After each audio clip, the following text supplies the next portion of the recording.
Good evening. Welcome to Milford School Committee meeting, June 6th, Thursday, the June 6th. This meeting is being televised, and there is local media here available making recordings. If there is anybody that would like to make a audio or video recording, please let myself or one of the committee members know. The first order of business is the approval of minutes. We have two different sets of minutes. We have the minutes of the May 3rd regular school committee meeting. And we also have the minutes on the open public hearing on budget. So has everyone had a chance to review those? I have to recuse myself, though. Recuse. Do we have a motion to accept the minutes? Don, second from Joe. All in favor? 4 in favor, 2. What's needed? This isn't the 23rd, May right? May 23rd. Oh, the 23rd, I have to recuse myself. Recuse. So two abstentions and 4 in favor, 5 in favor. Motion passes. Do we have a motion to accept the minutes of the open public hearing on budget? Have a motion from Scott, second from Don. All in favor? 5 in favor, 2 abstentions. Motion passes.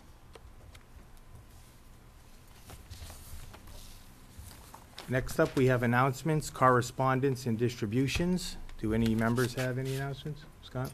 Mr. Chairman, a couple of things. We've had an action-packed couple of weeks since our last meeting. Very specifically, want to make sure that I recognized, had an opportunity to go and watch the middle school chorus concert for their spring concert and their end-of-year concert. You know, really just never ceases to impress me at just how talented our students are and what a great job they did, and certainly kudos to that entire team. You know, Karen Wilson and the rest of her team that just put together a great show, puts together a great concert, and certainly the very well attended. And that we got to see if we can keep the air conditioning going in that room, because it gets a little warm after a couple hours. But it was a great time, good time. Good time of year. Yep. Anybody else? Patrick? You know, just we had our commencement ceremony on Sunday. I know another member probably mentioned that as well, but it was just great to see all the students, you know, pass on out of our hallways and on to the rest of their lives, and you know, all of the events running up to it. You know, the senior night was just, again, I'm always blown away by the talent level that so many of our students show at the senior night, and just congratulations to them, to their parents who did such a great job raising them, and we wish them luck. Yeah, great, well said. Yeah, it was definitely a great celebration for the class of 2013, the couple of weeks leading up to graduation. So it was a lot of fun. One last thing I did want to bring up, actually, Joe Marias and I had an opportunity, along with Bob earlier this week, to attend the Selectmen's meeting, where there was the open discussion around the potential of a casino here in Milford. There was a lot of good information that was delivered. You know, there was some discussion and some conversation, albeit very brief, about the schools. You know, one of the things I'll certainly now is may not be the right time. Maybe during old business is the right time. I know that we'd asked Bob to reach out to some of the superintendents. You know, just continuing to see a lot of concerns that are going to come from that. Just some of my own questions that I would have, but I know that Joe and I both had an opportunity to attend that, and certainly want to bring that to the attention of the rest of the committee as well. Very concerning in some of the information that was brought out. So. Okay, well, thank you for attending, and yeah, I know that there was lots of information shared. I'm sure there will still be lots more forthcoming. So, if you'll maybe update us later under old business, sure. If you've had a chance to reach out to Norwich. I have, yeah, I can give an update. You do it now, or yeah, if you want to do it now, sure. Can I say something real quick? Can we have an impact statement? Can we have a school delivered impact statement that comprehensively says, if this happens, this is what's going to happen to our schools? I mean, we are full right now. Based on numbers that are happening, we're full. Yeah. So with the influx of students, never mind the other, computers are, you know, I heard, oh, computers, they're temporary. By the time you get them in, they're already outdated. That's not a carrot for this school system. But I think we have to be strong and deliver this is the impact, and make sure the town knows it, the Board of Selectmen know it, and the casino developers know our position. I think we have to take a position, and I think we have to be strong and informed in that position. I haven't seen that yet, and I think that it's really important that we do that. Yeah, and Bob touched on that a little bit in the last meeting. Great. That he's starting to do some research. So, yeah, I think we all would appreciate that. Yep. Yeah, well, since we're on the topic, I've reached out to 10 area towns surrounding, and I mentioned this at the last meeting, but not everyone was present, so I'll just, for the benefit of the public and in the interest of Monday night's meeting, I've reached out to area towns surrounding Mohegan Sun and Foxwoods. I also reached out to Lincoln, Rhode Island, the casino there, slot machines, but also casino. The superintendents have not responded back to my phone calls or emails, with the exception of one, Superintendent Dolliver in Norwich, Connecticut, roughly centered between the two casinos. So I was able to get a superintendent impact as opposed to what you'd read or what you'd hear from various advocacy groups, just there's sort of the real life impact. And as I mentioned at the last meeting, and I'll restate now, there was an increase of languages spoken in Norwich prior to the casinos, both casinos being in place, was about 5 languages that were spoken in town, which increased to about 41 languages after the casinos were in place. I want to be cautious in how I say this, though, because even talking to the superintendent, there's no necessarily direct correlation, nothing empirical that says because this happened, this is the result of it. One could make an argument that the changing of demographics, and why would that happen if in a community?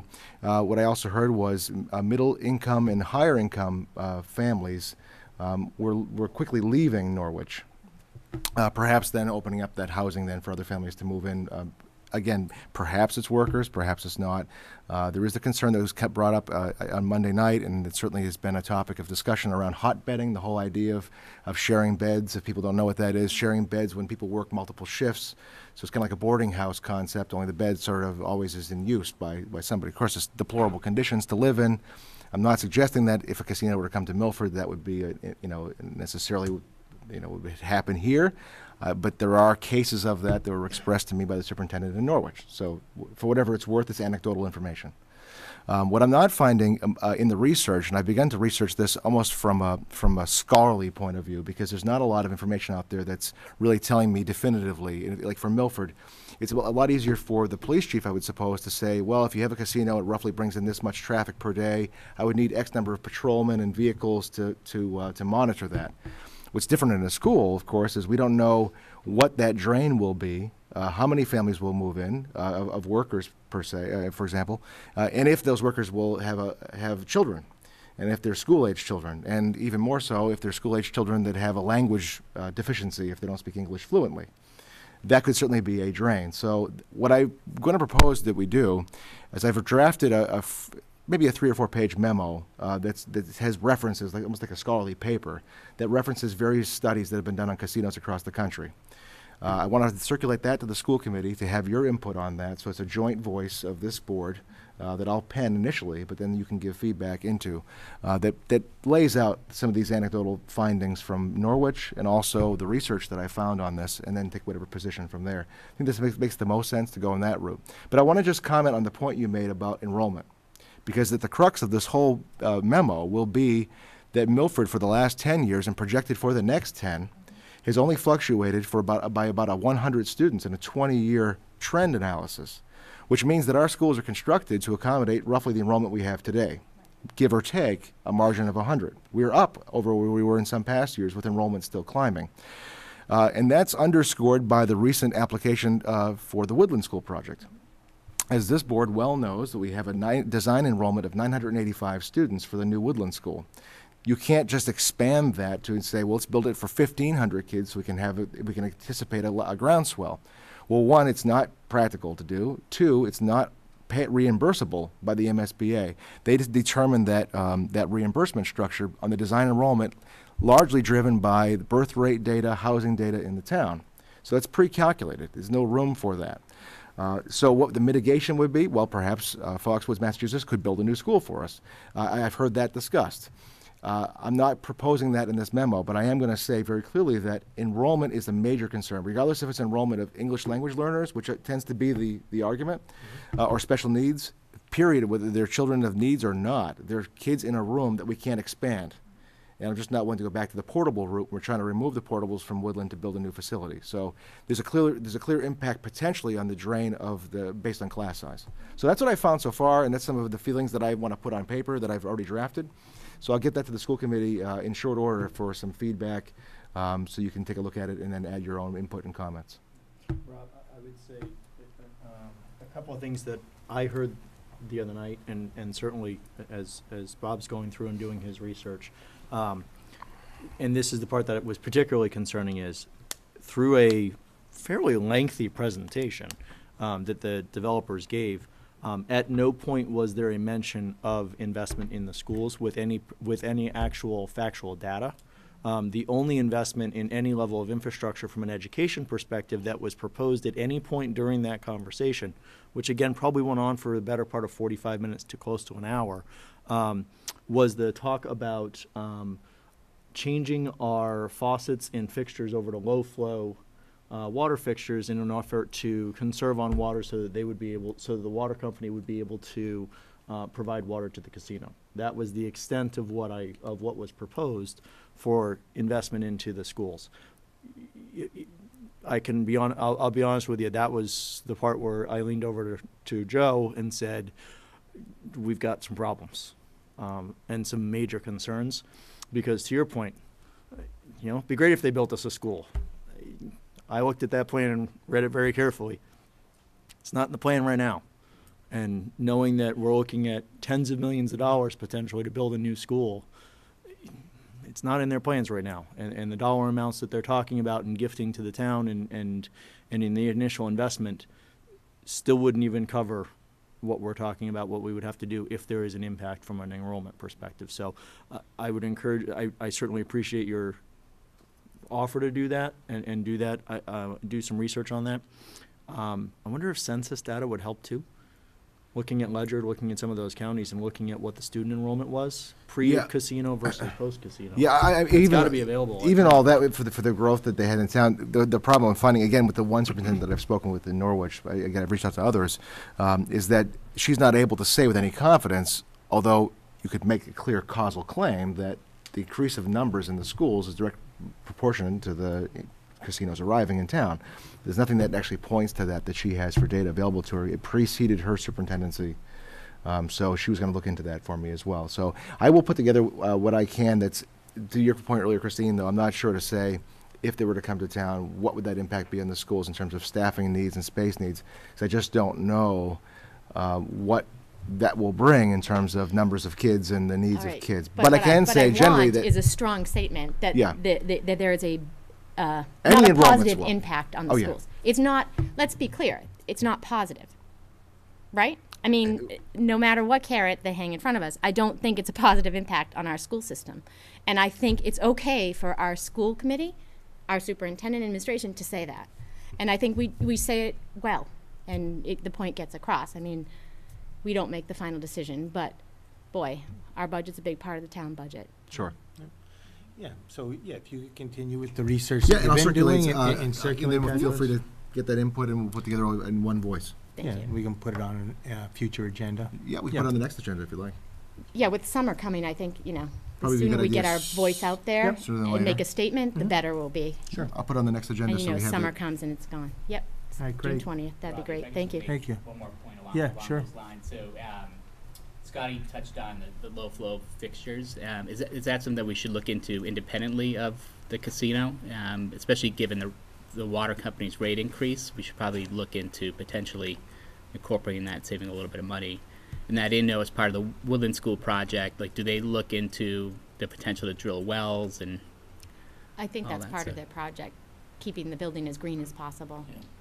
You know, when the project manager was here, they are very environmentally aware in the concept of their managing and as well as the design by the architect, is what I heard the night they were here, so. We actually But- get higher reimbursement rates for having a more ecologically friendly. You mean for the Woodland If I remember project? correctly. Well, for the district in general, the low flow Okay. fixtures, but then for the Woodland project, do we look into wells and some other We get a 2% alternatives? for being green, so we get a 2% greater level of reimbursement. Of course, a lot of the green technologies cost more to install in the first place, so it's pretty much a wash. So anywhere it's practicable, that's what we'll be doing. right now, the assumption of that building is not wells, it's hooked into the Milford water supply. So they aren't currently discussing wells, but, I mean, it really is all the same water table. You know, the water all comes from the same place. But you're right, it would certainly avoid a rate, some sort of a rate situation. But yeah, we're absolutely, everything that we've discussed during the course of the Woodland Building Project has been within the framework of building a LEED certified green building that you know, meets all the highest standards where it's not cost prohibitive.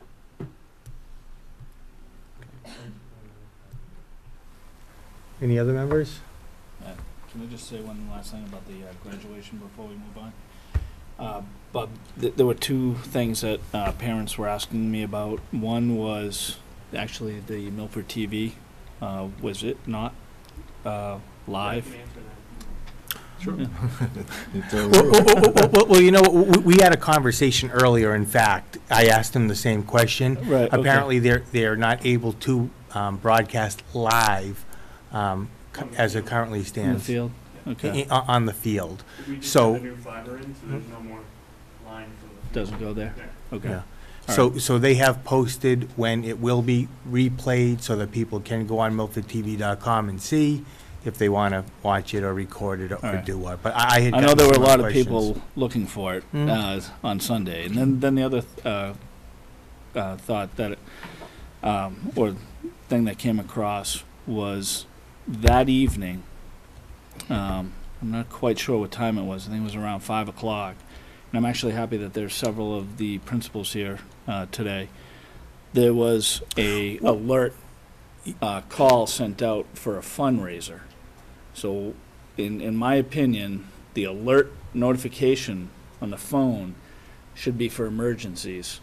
Because I'll tell you, I was sitting around a table with 5 parents, and every one of them got their cell phone call at the same time, and every one of them was upset that on a Sunday they were being solicited for a fundraiser. So what I'd like to have you do is reach out to the principals and see if for fundraising purposes we can use the email and leave the phone alert system for emergencies and those types of activities. Yeah, I can comment on that. We've used the alert now system for, it was for the book fair. What appeared to be, and I had a parent that emailed me as well, because it said Barnes & Noble, it came across as a solicitation for a fundraiser. But it really, it's every year we have a summer reading book fair. We've held it at Milford High School in past. This year we've moved it to Barnes & Noble. So Barnes & Noble makes our Milford summer reading books available at a discount. So that was Patty Kelly making the announcement for families in Milford. So the timing wasn't great on a Sunday night. I'm not sure why it was a Sunday. Maybe because that's most people would be able to answer their phone. In any event, I can look and see. We don't have enough email addresses in our system to use exclusively email for those kinds of things. All right, well, this wasn't the first solicitation I've received. I've received it for class of 2015, so We can revisit it that. happens. We can revisit that policy. And again, my Yeah. feeling is when a parent receives that phone call, it should be, I need to listen to this. And if we keep doing it for solicitations, it's going to lose its impact. I'd rather see it, again, if we can't use email, the old-fashioned way, send flyers home with the kids, whatever you have to do. You know, again, I my opinion, and anybody else can feel free to jump in on this, but the phone alert system really should be for emergencies. Yeah, let's try to save some of these things for new and old business, Yeah. and let's stick to announcements, correspondence, and distribution, so we can move through our agenda. Yeah. I don't mean to dismiss your point. I agree, it's a good one. I think we should talk about it a little bit. I think that's come up in the past, Okay. and if we think that that's maybe slipping again, something we definitely want to look into. Yeah.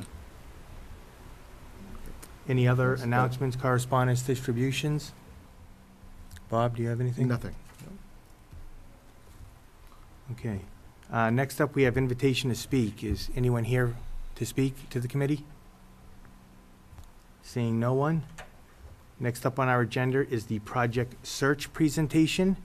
We have our Special Education Director, Meg Belcito, here with Deborah Friedman to talk about that.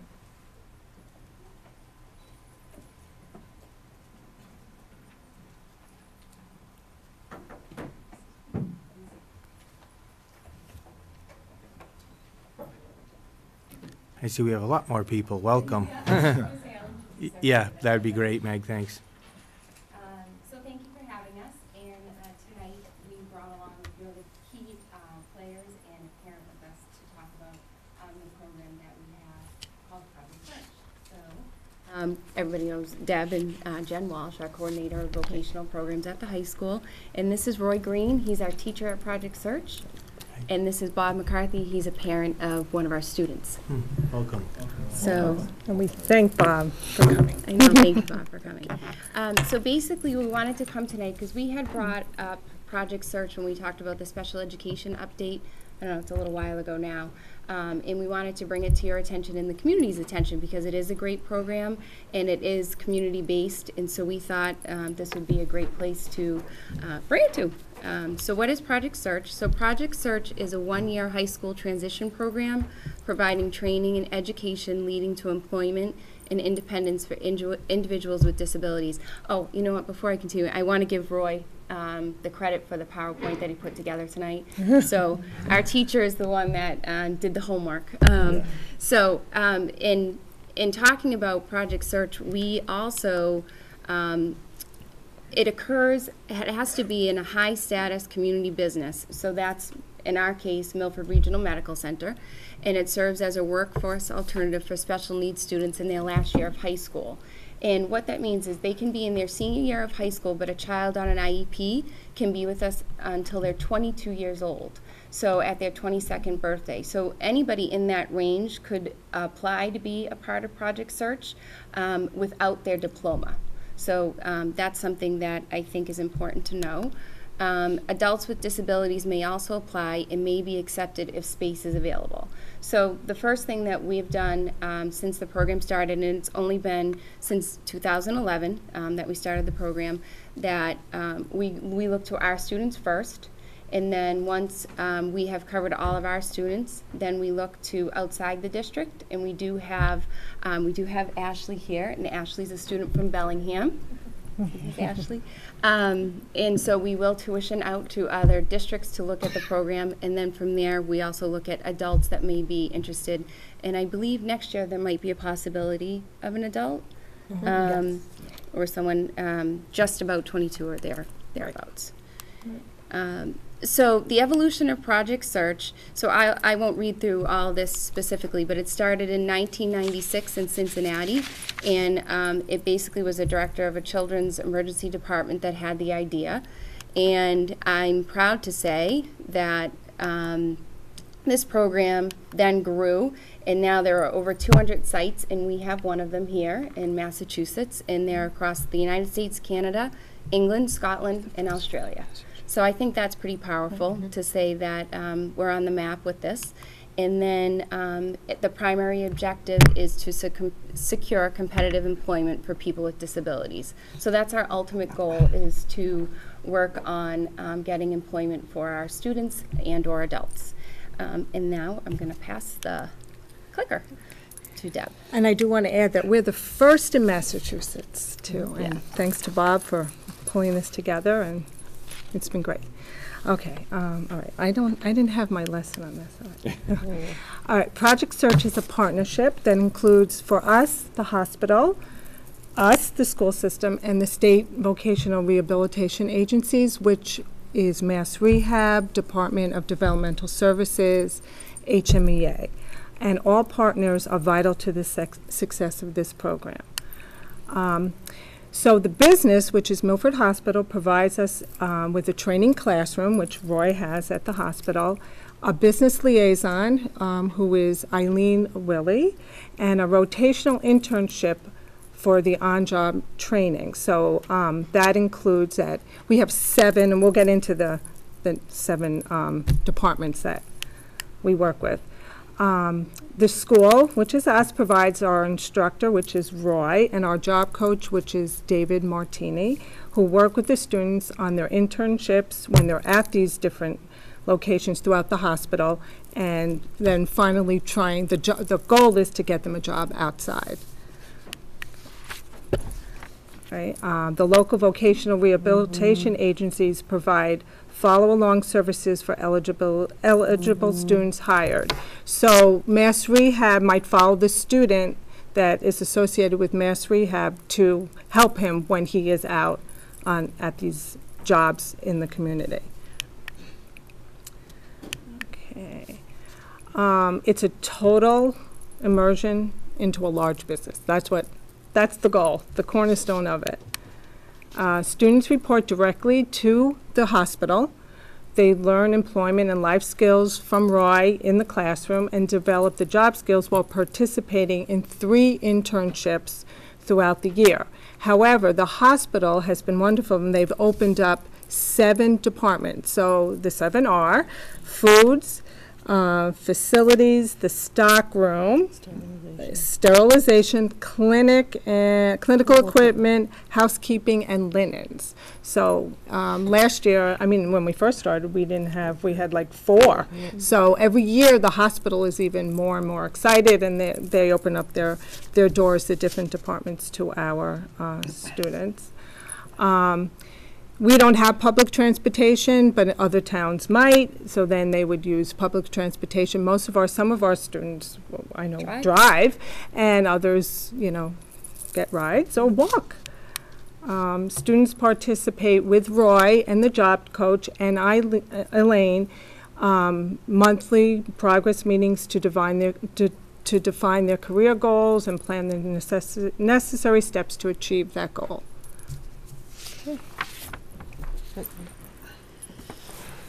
So I'm going to talk about the, wait a minute, there we go. The support provided by the program for the students. They are supported by the managers at each internship site, and every 10 weeks they change internships. And then the job coach and Roy, the teacher. They also get continual feedback from the internship manager, co-workers, project search staff, and fellow students. They'll tell you how you're doing too. At the end of each day, they'll meet, go back to the classroom, they'll meet, they'll reflect on their day, they'll talk about challenges or successes, and then they'll do some goal planning and problem solving. And the ultimate goal upon completion of the program is to have competitive employment for each student, which we've been pretty successful every year. It's been a really great program. You go, Ryan. So basically the goal is, like Jen said, competitive employment out in the community, not in jobs that nobody wants to do, but actual jobs that they have to compete for. The working definition of employment as far as project search is concerned is that it needs to be in an integrated setting. It's not just, we'll put these people over here, let them do this job. It's everyone's integrated. Year-round work, not just seasonal or part-time, for the summer. 20 hours a week or more, and minimum wage or higher. And then this is a typical day for the students. It starts 7:45. We follow the school calendar, school times. The first hour, we have employability and life skills class. We do problem solving, teamwork, budgeting, nutrition, banking, resume writing, communication, time management, all that type of thing. And then they go to their internships from 9 to 2. They'll go through 3 non-paid internships in the year. Usually what we do is during the first 2 weeks of orientation, we'll let the students decide from 1 through now 7 what the first one they'd like is, the second on down. We try to give them the first 2 that they really want. Sometimes they have to get one a little lower on their list, and we've actually had some who got lower ones on the list and actually ended up liking them. Then they are encouraged to go to lunch with their coworkers or peers, and lunches vary depending on department. And then there's, like Jen was saying, at the end of the day, a reflection on if there are any issues, anything they want to work on, things like that. And then that's just the testimonial part. One of the things that we can say is after the first year, which was 2011-2012, at the end of year ceremony, it was great to see the children that made it through the first successful year. And next week, we will go back again, this time with Milford awarding some diplomas to a couple students. So that's great news as well. And actually, One of the diplomas? we have Mr. McCarthy here. His student will be graduating. So. I don't get to do that. Yeah. Yeah, my son was in the program this year, and the MCAS has been hanging him up for the longest time, but finally this year. It took a long time. We're thrilled. So, first of all, I want to tell you, I can't thank Roy enough for everything he's done. He's just so accessible, and he really seems to understand the kids. But we can email him, we could text him. He gets back to us day or night pretty quickly, and it's just been, it's extremely reassuring. Because usually you have problems, you know, during the day, or he comes home at night, and something may have happened, and you don't quite get the full picture, and you're not quite sure. So it's good to be able to reach back and say what's going on, and more often than not we can get it clarified. Usually it's nothing, but you know, being able to reach him the way we can has been terrific. This is a program that really, what do we have, 7 kids, that so many kids could benefit from. It's unfortunate that it's only designed for a handful. These are skills that I'm afraid there's so many kids who are leaving high school just don't have. No matter how much education you throw at them, they don't have the real life skills of getting a job and keeping a job. And this program is set up to do both of those things. The morning, the resumes, they have interviews, they have to make phone calls to schedule the interviews. They do all the things that you really have to do, practical things, but things that most kids don't really know until you show them. And then when they and then they go to work, then they go to their job, and the job is just, you know, learning how to keep your job. I mean, how to do the job and excel at it. And the feedback's been great. The people up there have been terrific. We have meetings once a month with Roy and Dave, and usually the supervisor from the department will come down and give us feedback and give our child's feedback directly as to how he's doing. So it's been a terrific experience, and as I say, I can't say enough about everybody involved, and you know, we're just looking forward to the next step, and we feel very good. Nothing formal yet, but we have a very positive potential, I think, for a job very shortly. So it's been very successful for us. So. That's great. Discussion. Patrick? Roy, are the students taught on site? So does the hospital give us space? Yeah, we have right now the medical library. We're hoping that when they do their expansion over the next few years, they'll have some larger space available. But they were very nice about, that's our space for our first hour. We also use it as our base throughout the day, but other, like doctors and stuff, will use it. But yeah, I mean, they've just been great about, you know, giving us the space to work at. One opened in Cape Cod shortly after hours, I believe, and I heard they didn't even have classrooms, so I don't know how they do it, but the hospital's been awesome. They give him conference room too when he needs a bigger space. Right. During the orientation week, the 2 weeks of orientation, he needs a bigger space, and they need more room to do projects. They get the rooms available to them. Yeah, and so Elaine they've been really Willie, good. the business liaison, she's she's great about trying to get us conference rooms, doing whatever she can to help us, so. I do want to point out that he has a Project Search shirt on, Yes. and all the students have to wear their shirt, and I thought it was khakis, right? Khakis or black They pants? can Oh, be black black. pants, Khakis, okay. black pants. And they have Their shirt, they have their ID, so they walk around the hospital. Yeah, so we're easily identifiable. Everyone knows the teal shirts are the Project Search people, Yeah. so. And they're, you know, when we go visit, everybody knows, oh yeah, they know where they are, they know where to find them, so everybody in the hospital is just so welcoming to Yeah, our and I've had students. people who, because we had one student in the stock room who, they go and do deliveries. I had some nurses stop me and say, oh, you work with that kid who does the deliveries? He is awesome. And it's like, so we get feedback from everybody, not just the people in the department, so. It's been great.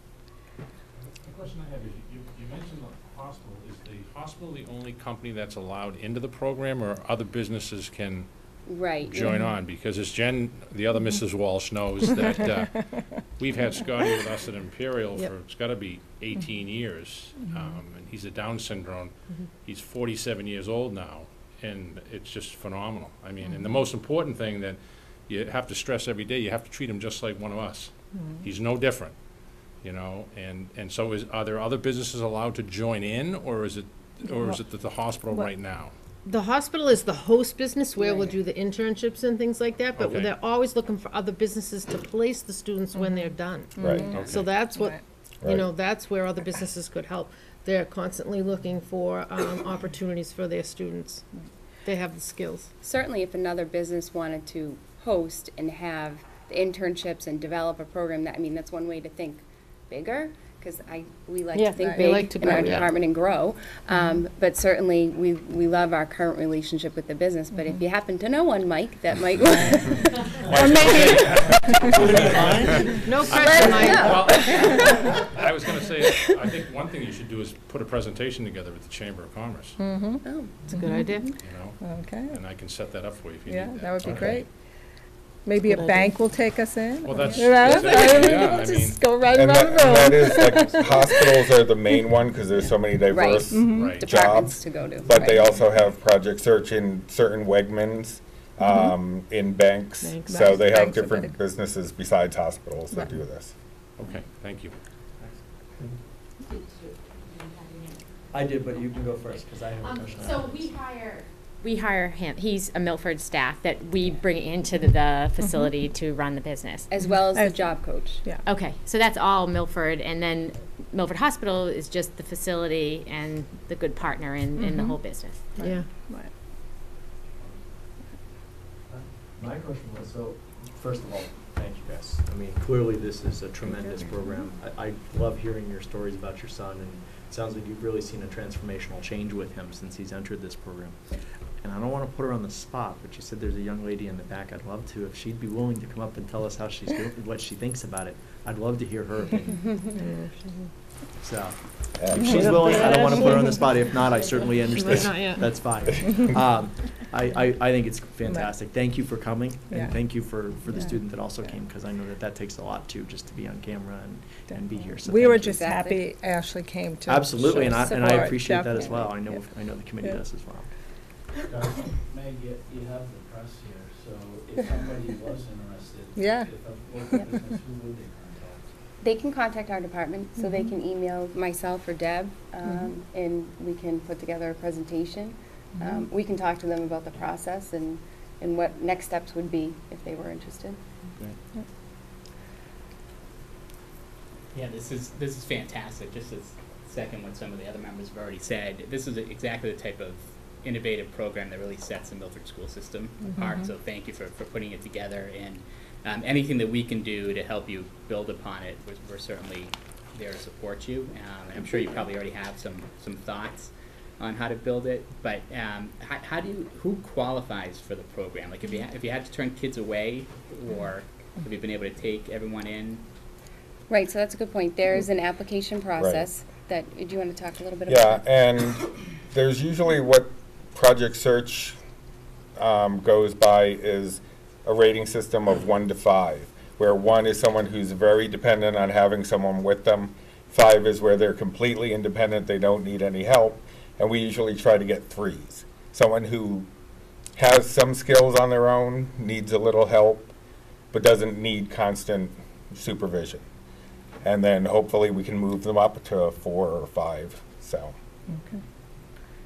And we have had to remove one student like earlier this year because she wasn't the proper fit. But, you know, she was there on a temporary basis to begin with because we knew there was a possibility of some issue. So it's not for everybody. And we're starting the school year this year with 3 Milford students and 2 other are, districts. 2 that are Tuitioning in. tuitioning into us, so we have 5 so far, yeah. And we can have now 7. Yep. So just for clarity, the hospital is the host facility. Right. So once they're done at the hospital, that's when you seek other employment. Well, usually around like March, we start getting them prepped to start looking for jobs, doing job applications. Some we might start earlier if they're really progressing. And last year, out of the 5 students that graduated, we got 4 jobs, and 1 the hospital wanted to hire, but the budget wasn't there. this year, we actually got one student hired in housekeeping at the hospital and possibly one in the kitchen, but that'll be confirmed next week. So as March rolls around, we really start getting active about job seeking. But these would be regular jobs where they're Yeah. expected to show up on Yes. their own, Right. on time. Right, and if Right. they need any, like, job coaching to get them comfortable, sometimes we'll go with them, you know, if it's during the school year, but Mass Rehab, if they're associated with them, we'll get somebody else in. Okay, thank you. Yeah, I think it's an absolute tremendous program. I thank you all for pioneering it here at Milford. And, you know, I agree that there's nothing like the real-life experience that these people get to prepare them for future employment.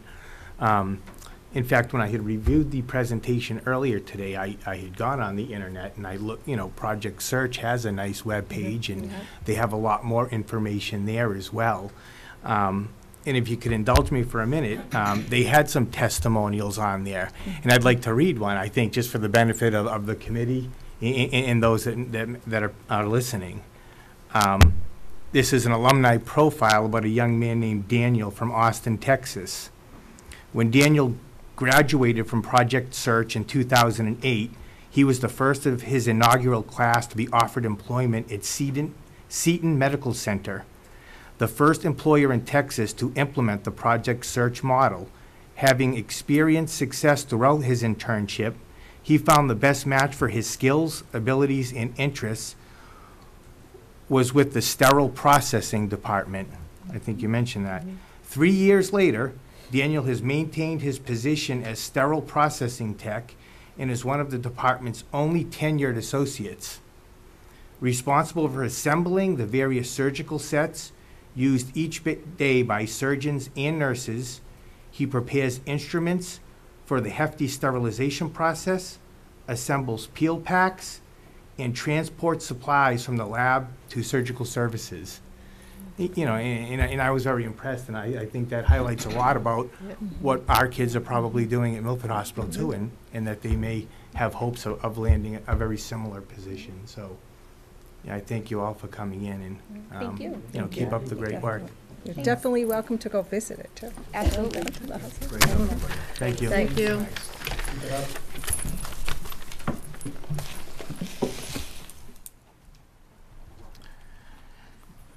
Next up on the agenda, we have the school improvement plans and parent-teacher handbooks for both Brookside Elementary School and Memorial Elementary. We have our principals, Lisa Firth and Lisa Burns, here. Did we decide who's going first? You both coming up? What? Yeah, sure. Yeah, why not? The more the merrier. Yeah. Yeah. Bring your staff up with you. Thank you for coming in. Hi. We'll get right on that. That's the trick chair. It's the trick chair.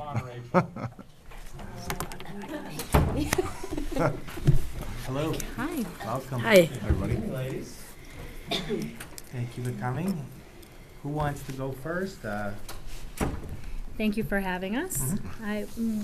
We can start. Do you want to do the handbook together? Sure. As you know, we've worked, all three schools, Woodland, Memorial, and Brookside, have worked together to have lots of commonalities between our three handbooks. So one of the biggest changes that our administrative team, assistant to the principals worked on this year for this year's handbook was revising our attendance procedure for the elementary schools. And we worked actually closely with the assistant principal at Stacy Middle School as well. So I believe that K through 7 we have the same attendance procedure. And there were some changes that came down, some laws that had changed, which made us relook at our attendance policy and adapt it to look to go along with the law. So that's the big change that we worked on this year in our handbook, and in our Memorial's handbook, it's on page 8. Page 9 in page Brookside. 9 in Brookside. Did you have any other additions to your handbook as well? I just had a few changes.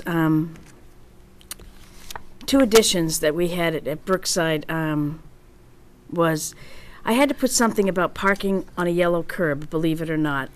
We have families that come pick up their kids and leave a running car unlocked at the yellow curb in the parking lot, not in the bus loop, but there's a yellow curb indicating a fire lane. And I go out there, and unless I'm out there policing it or supervising it, parents will park there. And I approached a parent and said, you know, this indicates a fire lane, you're not allowed to park here. And she said, well, nobody told me. And I referred back to her driving manual and her driver's license because it's a law that's in there. So just to make it official, I wanted to put it in the handbook so that she can, or he or she can use it as a reference point.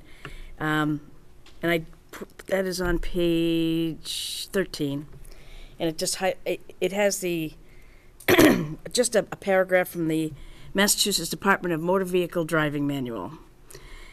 And they block other staff that can leave at 2:45.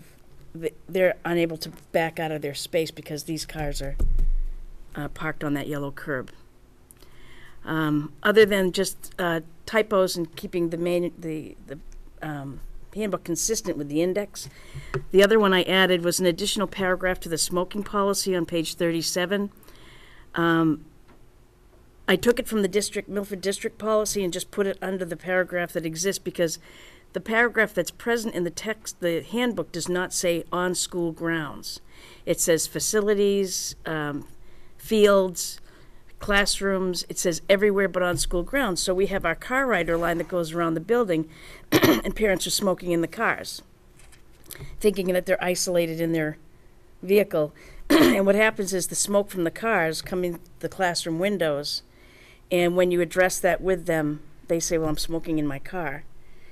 And nowhere in the handbook does it say you can't smoke on school grounds. So all I did was add the paragraph that's in our Milford District policy underneath the existing smoking policy, just to cover it. So, and those are the two additions I made in addition to the attendance policy. I feel awful. We didn't introduce who's up here with us. I'm about to do that now with the school improvement plan. Oh, okay. Oh, and also I wanted to put a plug in for Lisa and I. We did a project, a principal reading day, but it wasn't a reading day actually, to the 19 preschoolers to kind of connect for those incoming preschoolers. And Lisa brought the night before. No, the night before kindergarten. The night before kindergarten, not the nightmare. Scratch that. Night before kindergarten. And I brought my guitar. Lisa was going to read the story, and I was going to sing Down by the Bay with the kids. And after our first daycare, we just dropped the book and went on tour. And we got our tambourine at the pumpkin patch. And tap along. It was a blast. It was a great fact. So we're going to have T-shirts made, pumpkin patch, May 19th. 19 and over a 4-day period. It was fun. It was fun. It's great. It was fun. We rocked and rolled. So That's great. we're gonna have to give it a fancy title next year. Yes. Yep. For sure. Do you want to introduce? Yes, the school improvement plan. This is Beth Stockeye from a family community member, parent, representative of our school council. And I have with me Emily Patton, who is a member of Memorial School Council. She is a community member that just came on to Memorial School Council this year. Emily works at Consigli Construction in town and has been a great asset to our council. And Rachel Driscoll, our assistant to the principal. I'm sorry for not introducing you sooner. Sorry about that. It's okay. Terrible. Do you wanna? I inherited the school improvement plan from the previous principal, and it's quite involved and busy.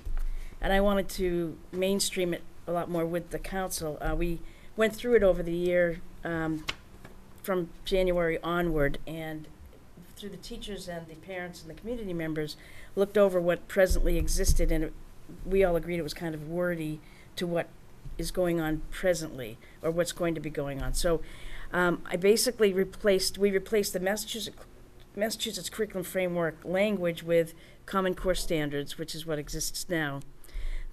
Anything that had to do with NEASC was removed because that's no longer in existence because we're accredited. And anything that referenced AYP was also removed. And with the small, just the dates of changing from 2013 to ongoing, those are highlighted in red throughout the improvement plan. But we intend to make it consistent with Brookside, Memorial and Woodland. They have a new format with the new standards, and my plan is to do that next year with the council at Brookside. Do you want me to go, or you want to? Oh, you probably want to go through. Yeah, if you want to go through them all, then we'll see if. Oh, you do anyone want to go has through 'em? questions? Yeah, we could do that, Mr. Chairman. We'll go through the improvement Yeah, plan. please do, yeah.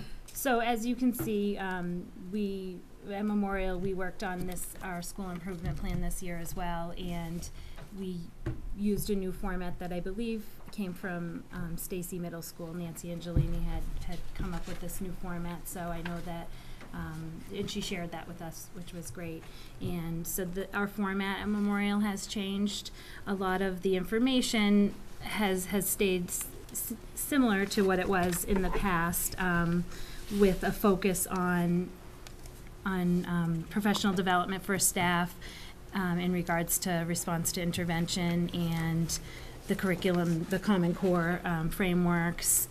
Also, because we have been accredited this year, which was huge for our 3 schools, so we're really pleased that we made it through that process, and the staff deserve all the credit for all their hard work on getting us through that accreditation process.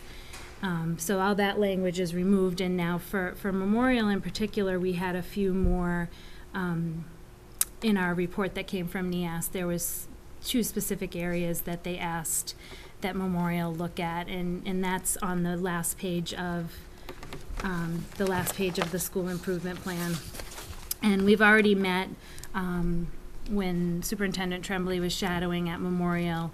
We invited members of some departments and the police department to speak to us about some of the recommendations that came from NEASC.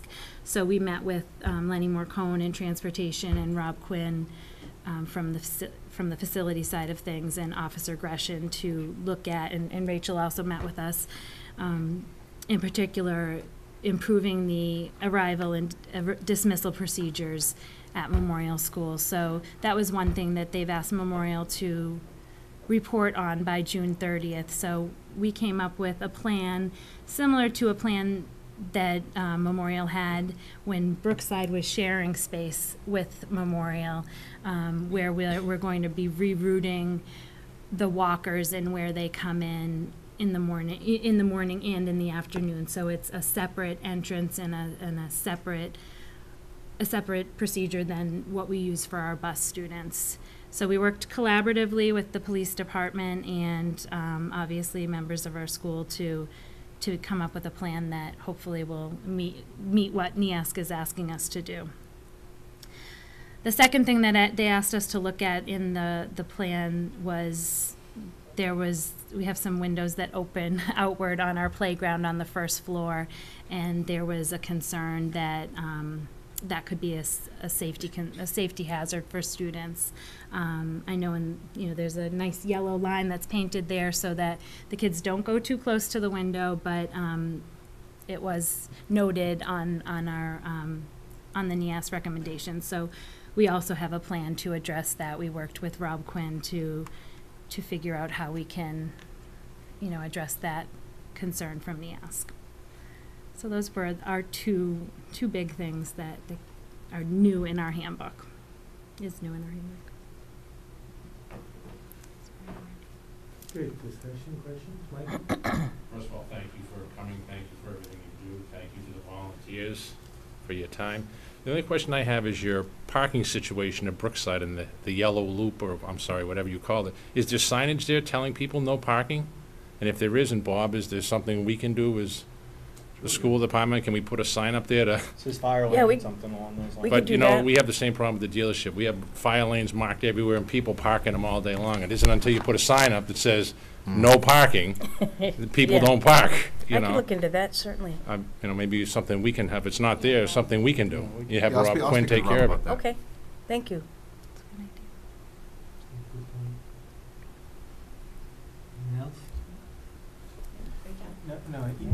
Yeah, thank you again for coming in, and I liked how you did put it in, added into the handbook though, and you even listed the fine information to, you know, make sure, you know, you mean business, but, you know, I appreciate you continuing to police that. I mean, I guess, you know, you'll have to until, you know, we get some signage up that will help to. That'd be great, yeah. Yeah. I do like the new format a lot, and how it's modeled after the administration evaluations. It really puts things in line very nicely. So it looked great. Thank you. Thank you.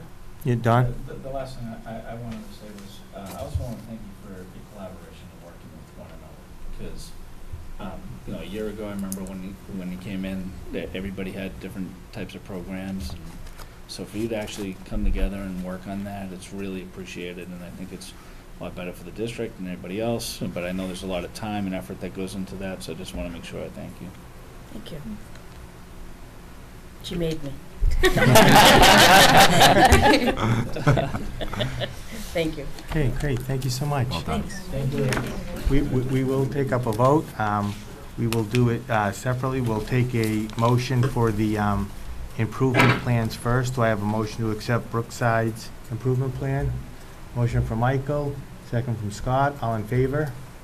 Unanimous in favor. We'll take do we have a motion for the parent-teacher handbook for Brookside? Motion from Pat, second from Christine. All in favor? Unanimous in favor. Do we have a motion for the school improvement plan for Memorial? Motion from Joe, second from Don. All in favor? Unanimous in favor. And a motion for the parent-teacher handbook for Memorial.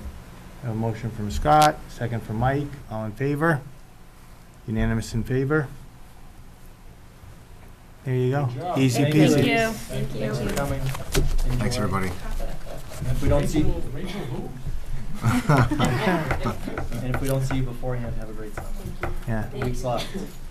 Home stretch now, yep. Okay, next on our agenda is the report of Superintendent of Schools. Bob?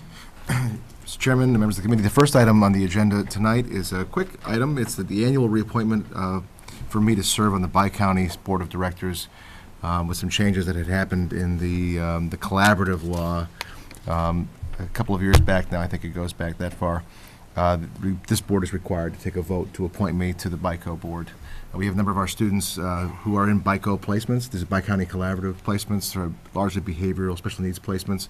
It is a significantly lower rate than a private placement. So it's a great thing for a great organization for us to be part of. I just need the board to take a vote to name me as part of that board tonight. Okay, very good. I have a motion from Christine, second from Don. All in favor? Unanimous in favor? Very good.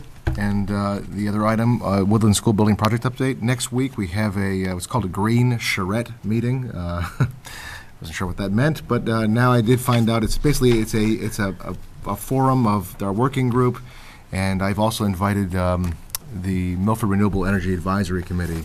Goes back to the green school comment made earlier, and there'll be a chance for us to talk about how to move forward with the Woodland project in terms of making that green as it can be for the reimbursement points we get from MSBA for as an incentive. So that meeting will be happening next week. Just a quick question Yep. on that. Two questions. One, what's the date and time of it? Yeah, I knew you'd ask that question. I believe it's the 12th. I don't know. I brought my iPad instead of my phone. It's the Wednesday of next week. Is that the 12th? Yes. Okay, so it's the 12th, and that's from 9 a.m. to 12 noon in this room. And is it a public meeting? It is. It'll be posted public For the meeting. benefit of those Yep, it'll be posted taxpayers public who are meeting. watching may be interested. Sure, yep. It's a posted public meeting. And then following that, there's a working group, I believe. The following week, on the 19th, is the next school building committee meeting, and that's also a public meeting, which will be happening at 7 o'clock. I can't recall if it's a town hall or not. We try to have it there. I don't know, Patrick, if you know. I believe it's at Town Hall at 6. I think it is. Not Oh, 6 o'clock. Yeah, that's also a posted meeting. I apologize, I don't have my calendar in front of me.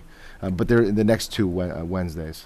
Could you Of those possibly meetings. shoot us an email along with Sure, I will. Thank you. Yep. Thank you. And that's all I have on the Woodland Project update tonight. Anyone else have any questions? No? Next up, we have the report of the Assistant Superintendent for Business and Human Resources. Kathy?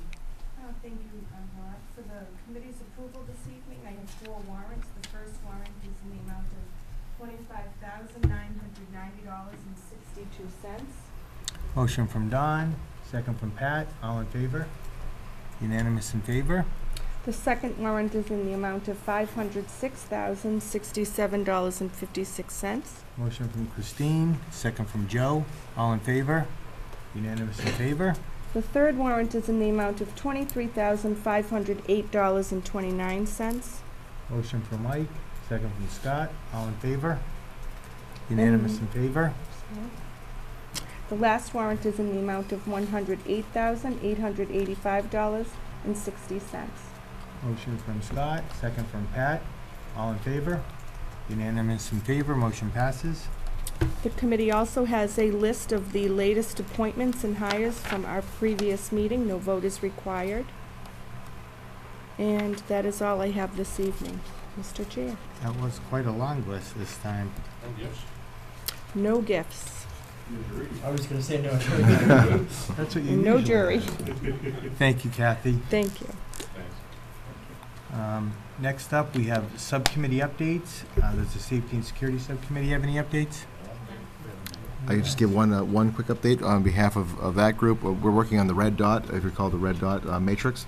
So all the principals have been giving me the feedback on all the room locations, room numbers. So over the summer, we'll be doing that work to have all those installed. So come the start of school year, we're ready to roll that out.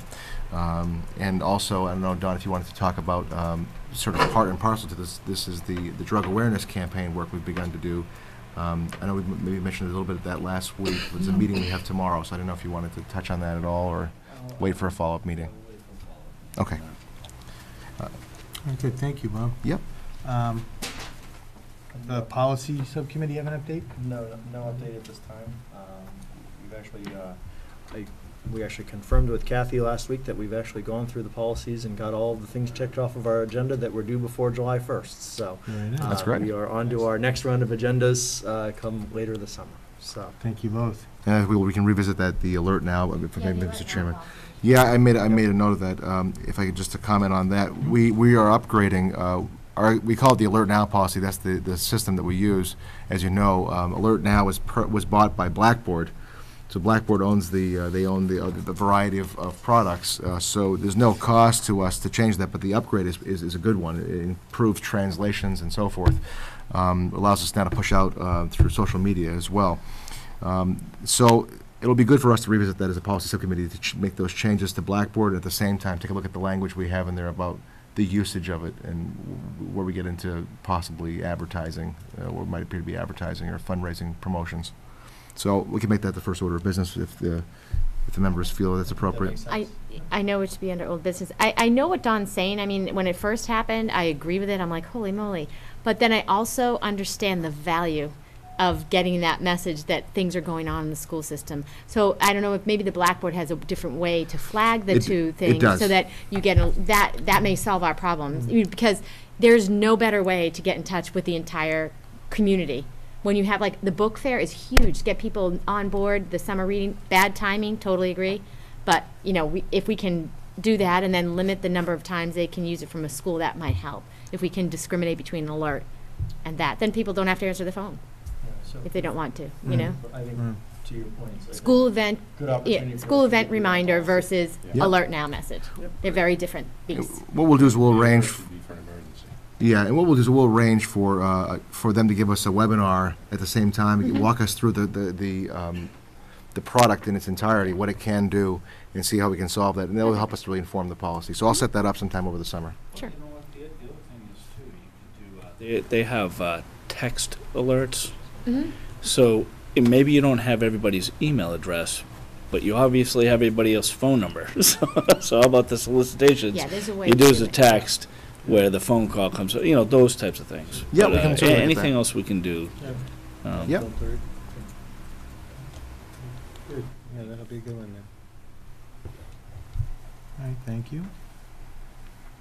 Next up, we have new business. Do any members have new business? Mr. Chairman, this is sort of new old business. This is actually something I was doing some research on and looking back through as we continue to look at what a tremendous job our sports programs have done. And I know that there's been interest in the past with this committee, and we've actually got already some sports programs that have filtered down to the into the middle schools. I know that it was something that had been proposed in the past, and I think it's worth revisiting and would like to propose it again, which is as we continue to look to expand that program, and I know that there's been interest and discussion in that in the past, there's going to be the need, I think, to be able to have somebody that continues to oversee that. And I know that Richie's been doing that as the athletic director.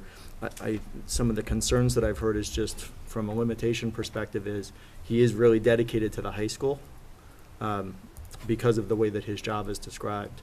My recommendation would be, and my proposal would be that we look to turn that from a high school direct report position into more of a district-wide position, having him ultimately directly report to you, Bob, as the superintendent of schools. It will allow us to continue to look to expand that middle school sports program and allow Richie that freedom as well. Okay. So how do you want to? I think that's something that would require a vote, wouldn't it? I don't know. Understanding it, so I wouldn't be prepared to take a vote right now, because there's some stipulations on what do you mean by a middle school program? And, I mean, I think we have to understand what we want out of that before we extend Rich's. I'm trying to understand. I think it'd be really good. I would love, honestly, it's been a hot button for me. I'd love to expand Absolutely. our sports programs down to the middle schools. We have courts, court sports, volleyball, basketball. We have fields, soccer. I mean, these are sports that are low investment from a material standpoint. I would love to learn more about how we could implement that program, and maybe that's something that Richie has to start working on for us. I would agree. You know, I wonder if there's some sort of report that we could get, or if there's some information that we have. I don't have. Well, I was going to say, even should the person, instead of reporting to Bob as the superintendent, should report to Richie, Richie being the senior person as far as. Well, you're talking about it, he's talking about extending Richie's jurisdiction all the way down, but I'm not sure I understand what that jurisdiction is. Have him be the liaison totally from agree. the Middle school scheduling. sports, I think, are it's a great age. It's you need to tap into that. Absolutely. No problem. But I need to know what we're talking about, because once we do it, we're in it. And the investment and everything else is a whole nother bag of worms. While valuable, I think we need to understand what we're doing. But I think it's a great point. I just don't know how we move forward to understand what it means. My understanding is that we've already got, that some of those programs already exist. So that's my understanding is that we've already got some of those sports programs that are already existing. There's a difference. So I think doing some, I think to Christine's point of, can we get some updates on what does that look like, what is the expansion, and. Yep, Right, but that's please. been, I think, something that. Well, I think that there's a difference here. Now, in some high school sports that don't have a high enrollment, you're able to pull it down with petition to the Massachusetts Athletic Association. You can petition down. So, for example, field hockey. That's at the 8th grade. But you can't do that with all sports because of our numbers. So after that, there's a junior hockey program, but that's a separate entity that doesn't really have to do with the high school, but that someone is spearheading and really working the program for schools. So that's why we need a definition. I would Are we like a to- Milford Public School, middle school, or what? I would like to see, Christine has a great point, I'd like to see how many students that we have that aren't high school students participating in high school sports. I'd like to know what we have happening with the intramural programs right now, how we could potentially expand those. I think it should be an agenda item, frankly. I think that we should talk about all of the pieces to it. Expansion of And to Scott's point, if we have an athletic director who is scheduling time in other gyms and is really doing stuff throughout the district, and it's not appropriate to have him reporting to the principal, he probably should be reporting to the superintendent's office. But let's figure out the scope of the Absolutely. challenge that we have, and let's put the right plan in place. Yeah, agreed. I'm often asked too at that middle school level. There are other towns that have middle school programs, and if it would be possible, it'd be a great. Absolutely. So, yeah, if we could put it, if you could get us a little bit more of that information, Bob, we could put it on an agenda. Maybe have Richie in. We could discuss it a little bit more and You want and- to, for the and next make a meeting? Or you informed- want us to work on it for the next meeting, or? Or we can put it on the July, well, let's see how the next agenda looks. Okay. Yeah, it might take a We while, could do it well. you know, we Yeah. could always try. We do it well and invest the right way. Yeah, I mean, Send them the we'll next see couple of what, agendas. see what you can get, yeah, if I not think next we should meeting, do maybe this. I July. think we should do it right, and Yeah. let's get all Yeah, the do it the pieces right in way. place. I mean, I would love to see a first-class intramural program for our middle school students. We have, you know, feeder programs for the basketball and the volleyball teams. We have, we have students now that are playing soccer in other leagues, perhaps they'd be playing it for the town instead. We have potential of other towns that have intramural teams like this. They have town teams that are associated with the schools, with the middle schools. You know, perhaps there's potential to have this, intramural scrimmages against other schools. I mean, there's a lot of pieces to this, and I would love to see a first-class program, and I'd love to do it right. And let's do it right the first time. Let's get our ducks in a row, and we'll knock them down. So it's sustainable, Yeah, too. so we can keep You know, this something up that's as a just program. part of the culture, because, Mhm. these budget times, we always have to look Yeah, back at. absolutely, absolutely. Good. All right, well, Yeah, we have to work on let's that. start to compile some information on that, and we can have a more informed decision. Sure. Or discussion, I should say. Yeah. Any other new business? No, any old business? One piece of old business, I know that we talked about the technology task force or Mhm. what have you, and we had talked about the possibility of having a school committee representative for that. Yep. Do you have any updates on that as far as where we are with that? Sure, we had a technology task force meeting yesterday. Again, that group is comprised of the town administrator, Rick Villani, the police chief, Tom O'Laughlin, myself, Barbara Ogier, town treasurer. Chris Moran is on that group. I'm not sure if he's officially in the finance committee capacity or as a town's member. Carlos, I still can't think of his last name, who's done this, he's volunteering with his technological expertise that he brings to the table. And I'm sure I'm forgetting somebody else, but we met yesterday, and the plan there, I did bring to the group the interest of the school committee to have a voice in this moving forward. At last check, Rick Villani was going to look at bringing on board some local consultant, some local vendor to do that analysis. I've asked that that person be scheduled time with each member of the school committee or us as a group collectively to get information about technological concerns, certainly concerns that I'll bring forward, Rob Quinn, others, and certainly all the town offices. So they're beginning to now start this data collection report, together a report, which will then drive, here's what we need to solve in the short term, the long term, and what staffing patterns do we need in order to make that happen, and how we're going to fund that. So this is sort of step one of that process, and that's what came out at yesterday's meeting. So every member of the school committee will have a chance to input on that report. Yeah, and I think we certainly want to and are very interested in how that goes. And I expressed that yesterday. All right, good. And as we get more information, yeah, if we could have, some people in so that we could hear a little bit more about it or Mm-hmm. voice our concerns or interest in that, it would be good. Absolutely. I could, Christine just jog my memory, kick back into new business. The presentation of the yearbooks at senior night, and then at the end, the young student there, Mr. Cochran, got up and he was saying how that the students could go and get their handbooks, and then if there were students that couldn't afford a handbook. I'd like to make a recommendation myself personally, is that if they award the school committee the yearbooks, then we surrender them back. You know, I can more than afford to buy a yearbook if I wanted a yearbook, but I'd rather surrender my yearbook back to a student who can't afford to buy a yearbook. And I think that would be a really nice gesture of the school committee that, maybe, instead of, and another thing is like poor Patrick, he gets up there and they hand him a group of books like this and, maybe call us up there one at a time, we take it, and then at the end we surrender it back to them to give to a family or a student, I should say, that can't afford to purchase a yearbook. I think that would be a great gesture of the school committee. We were talking about it at graduation. Yeah, graduation, Yeah, as we my were kids sweating. love to look at it, but the class of 2013 deserves it much more than my kids or Right. I did. I can't And agree. it's Yeah. money well spent on if someone can't afford it. What a shame. Right. Yeah. Yeah. I mean, I don't think anyone here would be objected to giving Yeah. back the yearbook to someone who, a student or a Sure. family that, from that class. Yeah. I will bring Well, that very forward to the grateful for administration. the offer, Right. for the generosity Yeah, of the yeah, class. yeah, it's I very mean, generous. it's very Yeah. generous and, In fact, one year they personalized them, so don't have them Yeah. do that again. Yes. but really, I'd much rather see a senior get that Yeah. book. Yeah, if absolutely. there's any question. Great. Yeah, thanks, Mike. Okay, we'll do. Any other old business? Seeing none. There is no executive session this evening, so we will not be returning back in a regular session. Do we have a motion to adjourn? Motion from Pat, second from Mike. All in favor? Unanimous in favor. Thank you. Thank you.